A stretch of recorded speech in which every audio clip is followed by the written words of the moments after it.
channel. This is No Luck Trucking. I'm Max, and we are at our pickup. So this is it's outside of Wichita Falls. We are going over to receiving for shipping, per usual, OTR, perpetually lost stuff. So these guys at the gate, I guess this is like a new account, a new load that that an agent at Landstar has gotten, and the guard shack is still unaware of the procedures for this. So a friend of ours, Miguel, from our Discord, just came and picked this up a few days ago. So he learned by trial and error, and then he told us, don't bother with shipping because they have no idea what you're talking about. It takes a long time.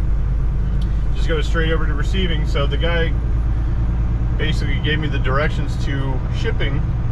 I was like, hey man, I'm not trying to tell you a job, but our buddy came here and they have no idea what you're talking about at shipping. But receiving actually ships these out because they're empty racks. He said, oh, okay, well, try that. Here's the directions. It's like, all right, fair enough. So there's a lot of trucks, a lot of containers. At least it's not a flatbed place. Well, actually it is. In there is flatbed loading, but apparently they have one receiving dock. Going over here. Oh, also to start the morning, we had a punctured tire, so had to get out and fix that as well. Seems to be holding pretty well. Alright, second left. So I'm going to assume that it's after... Oh, you can't make a left over here. Man. Seems like this is like an abandoned warehouse. From the looks of it, I don't know. There's equipment in there. What are we hauling? Wow, they do have giant panels of glass.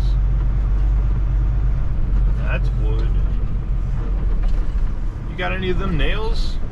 That'd be cool if we could have to patch another tire today. So, alright, we're gonna get over to receiving for outbound. Yep, they do have one dock over here. Alright. We're gonna get checked in, see what's going on. That is all glass. I don't like that. Oh no. Who would have thunk? Glass at a glass factory all over the ground. I guess we'll be fortunate enough to get out of here without punctured tires as well. Alright, I'm gonna run over there and talk to somebody. I guess we are, yeah, we're out of the way. Yeah, there's a cat. Is that an actual cat or is that a bobcat? I don't know, but this thing over here says not for bobcats. Oh yeah, unleaded fuel, not for bobcats. Different bobcat. Yeah. Alright, we're gonna go get checked in.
not too bad at backing. It got a little tight over near the poles, but other than that, it was pretty solid. It's just super sketchy because when a truck went around me, you're just like crunching on glass here and there. It's not a good sound, but truck tires are a little bit thicker than your standard passenger vehicle tires, so unless glass somehow sticks straight up and it cuts through all the layers, it's kind of hard to puncture the tire with glass, but it's still possible. It's definitely doable. And these large panes of glass and the amount of glass over there on the ground would probably be a good spot to pick up some glass in the tire if there ever was any. So we're gonna see how long it takes to get loaded here. Should be pretty easy. Thankfully Miguel had come here before and kind of gave it the heads up to skip a lot of the time, because he said the other place is pretty slow, and then they looked through all their stuff and didn't find their order, so they sent them over here, and we were able to skip half of the nonsense, I guess. Just come straight here. 32 minutes and we're done. So a little bit of drama.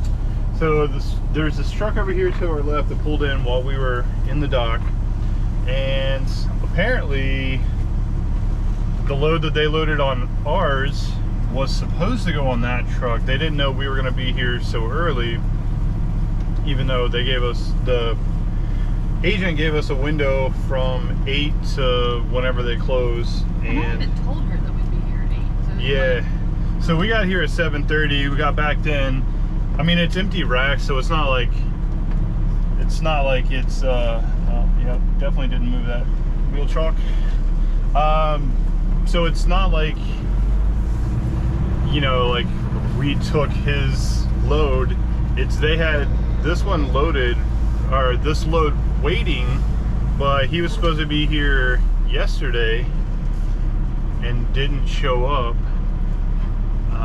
So he is going to have to wait for them to unload more product, get the empty racks, and then get it loaded up. So it's not going to be a fast process for him, and thankfully we show up everywhere early, so we are in and out.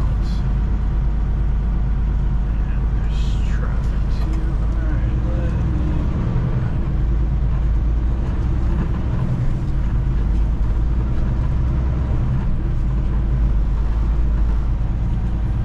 Alright, just need to find a spot to shut the doors and put the lock on.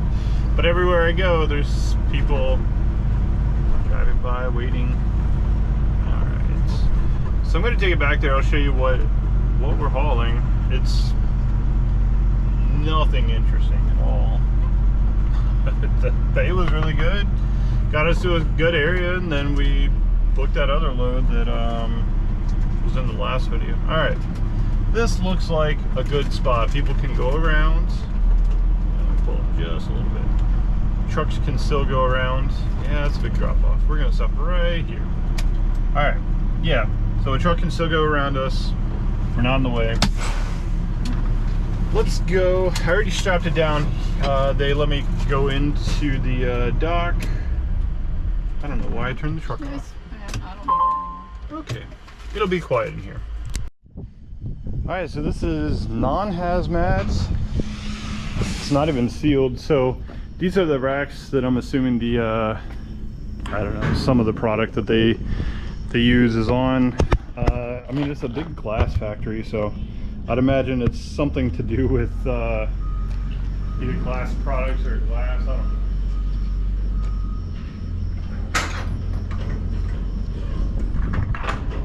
know. Not even sure what it's supposed to weigh, but the rate was really good, so couldn't pass it up.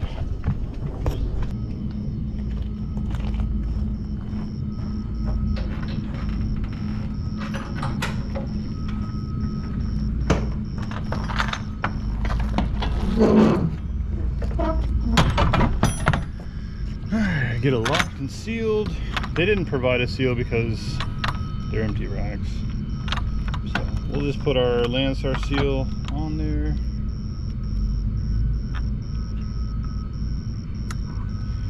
Snap it in, on, put our lock on. So we're good.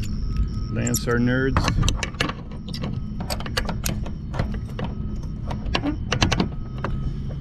Alright, let's get on the road. It's about 1,200 miles. We have the rest of today and into tomorrow. And then we deliver the following day, so it's not a very tight run. Pay was good though. So once again, showing up early has benefited us. So the other guy will get loaded, he's just gonna have to wait. I mean, I had no idea we were taking the load that was slated for his truck and trailer, but he did not show up yesterday, showed up late today, so. I mean, that's what happens when you don't like a pickup number or anything. That's very true. Everybody's just gonna get the same stuff and you don't ask. Ooh, they got a scale. I don't think we need it. No, we're late as hell. Alright, I guess I gotta check out with this guard, yeah, it says it must stop and check in and out. Alright, we'll get checked out and then get rolling. Well, the checkout process was easy. She said, you have racks, you're good to go. There we go. Now we're gonna go on to Bacon Switch Road. Make a Texas U-turn, get back on 44, going the way that we want to go, and then get down the road.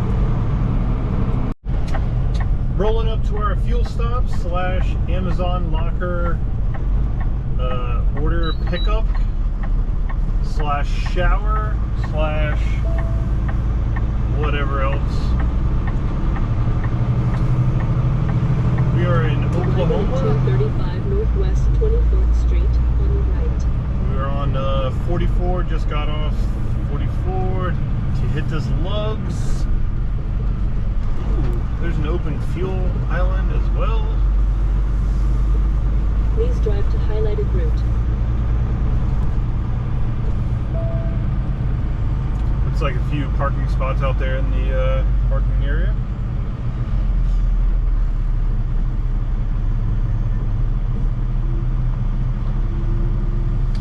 Alright, gonna get the windshield clean, get some fuel in here, and then we're gonna park.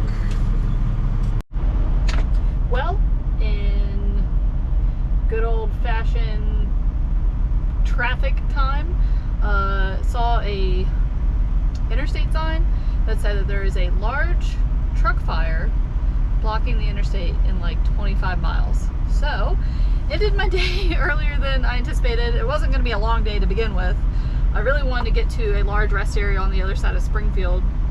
We are on 44, but what's it called when you make a decision at the last second? Pulled an audible? Yeah, pulled an audible and stopped at the Mount Vernon TA.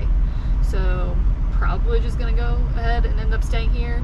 We were gonna be going through Springfield right at 5 o'clock anyway, so I wasn't looking forward to that, but definitely not driving intentionally into stop traffic, and I appreciate that Missouri at least let people know that I didn't just drive straight into stop traffic. So yeah, we're here for the night. Well, the spot that we left is over there. So as you can see, those trucks that are parallel with the building, those are not spots. They're about 3 deep on one side and 2 deep on the other, leaving exactly 1 truck width to get through. So we were kind of waking up, gonna start the pre-trip, and then I noticed, well, Liz noticed that there was a guy to our right who was trying to get out, and he was having people move. And then I realized if he was having problems, we were gonna have problems. So the second that he got out and cleared, I started getting us ready to get out and get cleared. But we made it out. We're sitting over here at the fuel island because it's 4 in the morning. There's not a soul over here. About to roll out. Just got done doing a quick pre-trip. It's not the best circumstances, but we're out. We didn't get blocked in, so that's good. Yeah, so this is what it was about. So 1, 2 over here, 3 people this way, all the way down, and we were at the first spot behind, well, second spot behind this white Freightliner straight ahead. So down here over to the left, there's 2 deep around the corner. So it was not the most fun, but had to seize the opportunity to get out of our own spot so that we didn't get trapped in. Because I really hate having to leave on somebody else's time, especially when we were in an actual spot, but we made it.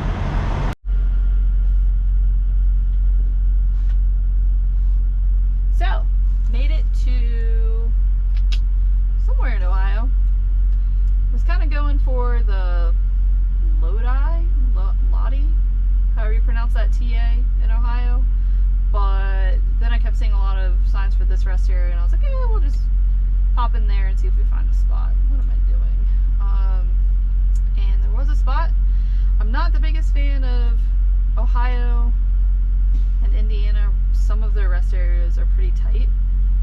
Like getting out, there's just not a whole lot of swing room. So let's see where we are. We are in West Salem, Ohio on 71 North. So from here, we'll have 137 miles to do in the morning. Run it in, do the delivery. Should be all pretty straightforward. One of our friends from Discord did this load the other day, and he said it was quick in and out of both places, so that's always good to hear. Good to have somebody go ahead of you sometimes on some of the loads. So yeah, gonna eat dinner, get some sleep, and head out in the morning. Well, this Volvo's still here. Kind of pulled up a little far for as tight as this rest area is to get out, so we're gonna have to take it pretty slow. I think there's enough room. I think we can make it work, but we're gonna find out. We'll just have to go slow.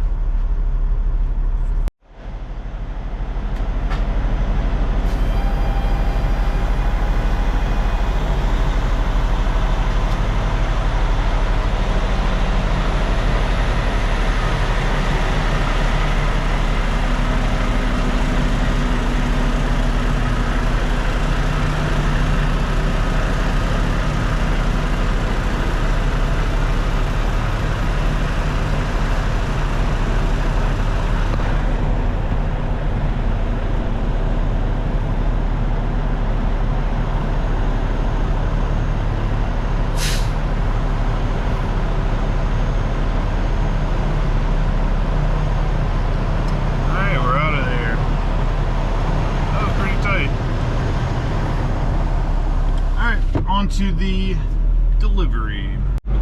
Rolling up to the delivery. This long driveway is for the customer that we're going to deliver to. So we're gonna try to figure out where to go check in and where to be. We're a little early. I think they start unloading at 8. It's currently 7:20, so we got a little bit of time.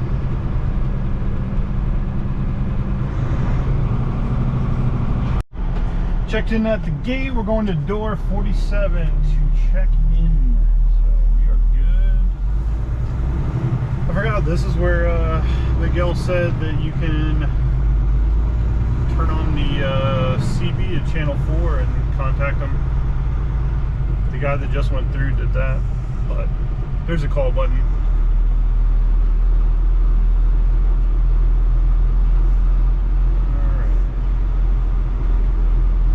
In 400 feet, arrive at 5123 Victory Boulevard, on the left.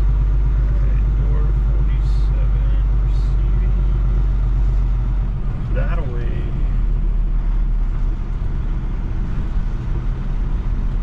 So I'm going to try to get out of the way and then... no. Let's see.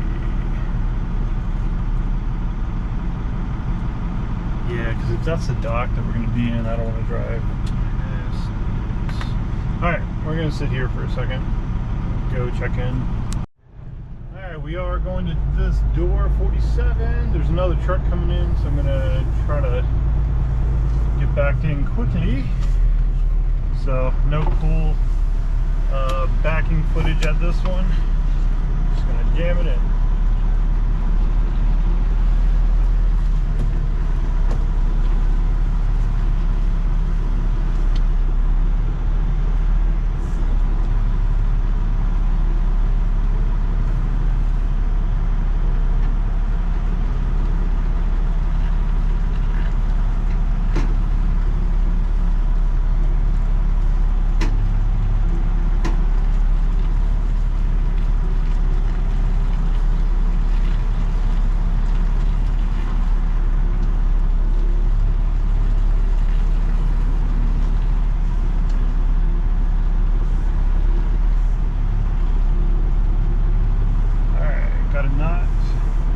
To slide the tandems.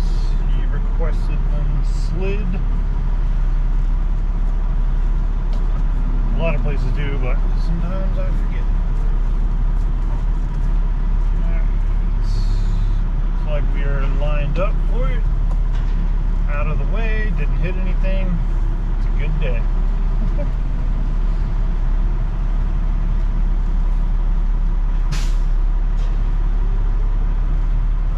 They have like a bumper system if you don't get lined up very well.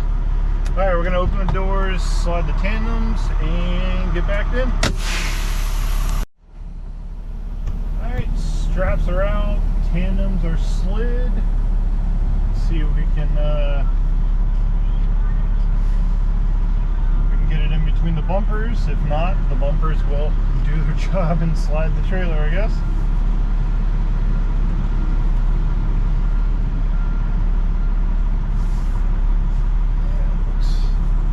Tight. You gotta be spot on to not slide them against the railing.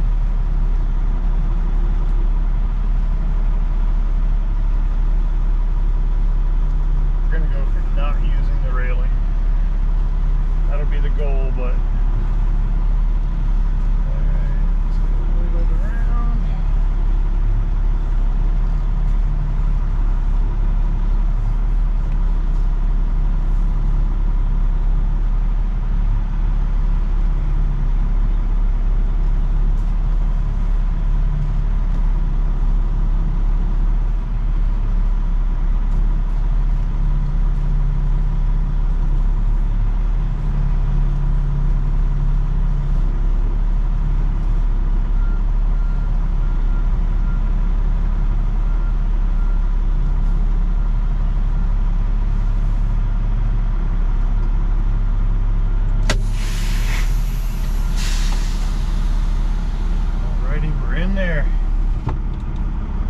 See how long it takes. We were told it was pretty quick. Yeah, the guy has the paperwork in there, so yeah, shouldn't be too long. So that delivery went super smooth. They got us in and out. It was like 20 minutes by the time we got backed up. We got a red light. They were pretty much releasing us, giving us the paperwork. So now today, since we have a little bit of time, our next project is to change the oil and air filter, fuel filter on this Kubota based APU.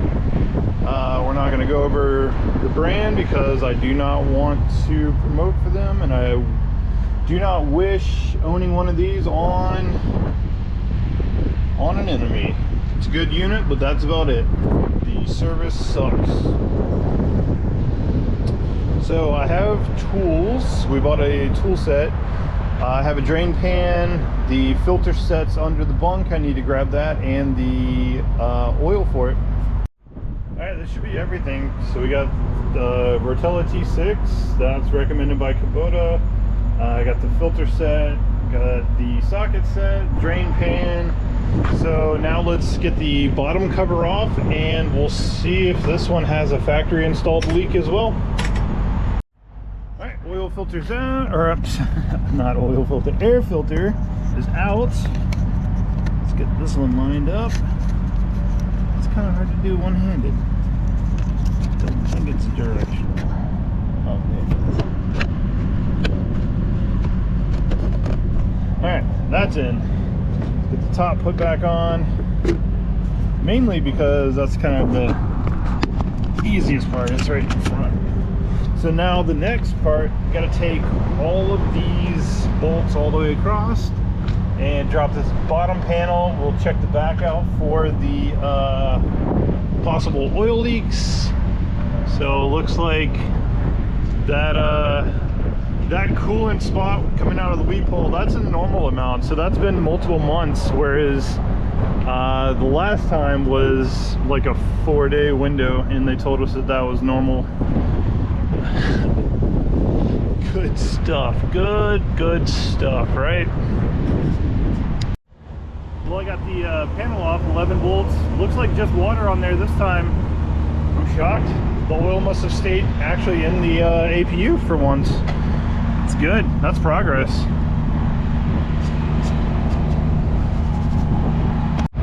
Alright, got the fuel filter down, got the oil filter down. Time to crack the plug, drain some oil, and then put everything back. Alright, oil's drained, plug back in. Both filters are tight. Got the funnel in here, about to start filling it with some oil. And then we'll reset the oil life indicator so it'll stop beeping for like 2 minutes every time we turn on the APU. Alright, fired it up, no leaks, everything is good. So now it's time to put it back together. I already went in there and reset the oil life while I was starting it back up, but it's good to go. It takes somewhere around 3 quarts, I believe, with the filter. And then I got to clean up some of the oil that kind of got splashed on the catwalk, a little bit over there. The wind out here is brutal. It's not a good day to do this, but it's the only day that we have time. All right, APU is back together. This Kubota based APU will last a couple more months before we got to change the oil again. We got the Kubota based APU oil changed. I showed that. We did have to call and cancel one of the loads that we had booked. It just didn't feel right, and against our better judgment we booked it, but then we had time to reflect on it. But we gave them plenty of time, about 5 or 6 days, so there shouldn't be any problems for them getting it covered. We let them know early. It was going from Louisiana to Laredo, Texas. Now, normally when it says Laredo, they have a Landstar terminal there, and it gets cross-docked and then, you know, sent to Mexico or somewhere around there, around Laredo in one of the factories. So this one was not. So it was posted as pickup on the 26th, delivered the 27th. So that's what we were calling on. She's like, no, it delivers the 28th. And I was like, that's not going to work. But it's first come, first serve, so you'll be able to deliver it the 27th anyways. So that just kind of seemed really sketchy, and it was to one of the warehouses down there. It wasn't to the yard, so I couldn't even call like the yard to double check that, you know, we would be good to unload a day early. It just didn't feel right. We didn't want to get ourselves jammed up, because if it didn't unload the 27th, we couldn't book anything for the 27th or 28th until we knew when the stuff was getting off our trailer. So we went ahead and just canceled it. So now our loop ends in Louisiana, so we still need to find something there, but we have plenty of time. We're going to start looking. I think we're going to end the video here. We got the load delivered. It was so fast that we didn't even film anything leaving there. Got the oil change on the APU. It was a good day, good productive day. So we're gonna leave off there. We're gonna eat some dinner and then probably sleep for the rest of the afternoon and into the night. We've been kind of cutting some sleep back here and there, just the way it lines up with the drive shifts and everything. So we will catch you on the next one. Thank you for watching.